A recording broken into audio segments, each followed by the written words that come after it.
ചൈനയ്ക്ക് മിഡിൽ ഈസ്റ്റിൽ എന്ത് കാര്യം? വളരെ പ്രസക്തമായിരിക്കുന്ന ഒരു ചോദ്യമായിട്ട് ഇപ്പോൾ ലോക മീഡിയകൾ ചോദിക്കുന്ന കാര്യങ്ങൾ ഇതാണ്.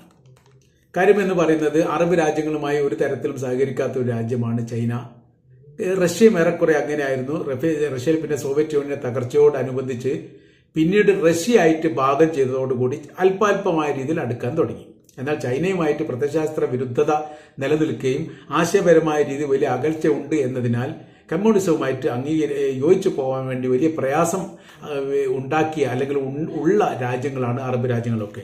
എന്നാൽ ഇപ്പോൾ പലസ്തീൻ ഇസ്രായേൽ യുദ്ധവുമായിട്ട് ബന്ധപ്പെട്ട് നേരെ നിലപാടുകൾക്ക് വലിയ മാറ്റം ഉണ്ടായിരിക്കുന്നു. തന്ത്രപരമായിരിക്കുന്ന ചില നീക്കങ്ങൾ ചൈന നടത്തുന്നു, അതവർ വിജയിക്കുകയും ചെയ്തിരിക്കുന്നു. അതിലൊന്ന് എന്ന് പറയുന്നത് ഹമാസ് നേതാക്കളുമായിട്ട് ചൈന ചർച്ച നടത്തി എന്നുള്ളതാണ്. ചരിത്രത്തിലെ ആദ്യത്തെ സംഭവമാണ്. രണ്ടാമത് ഇപ്പോൾ പറയുന്നത് യമനിലെ ഹൂത്തി വിഭാഗങ്ങൾക്ക് ആയുധപരമായിരിക്കുന്ന സഹായം ചൈന നൽകുന്നുണ്ട് എന്നുള്ളതാണ്. ഈ രണ്ട് വിഷയവും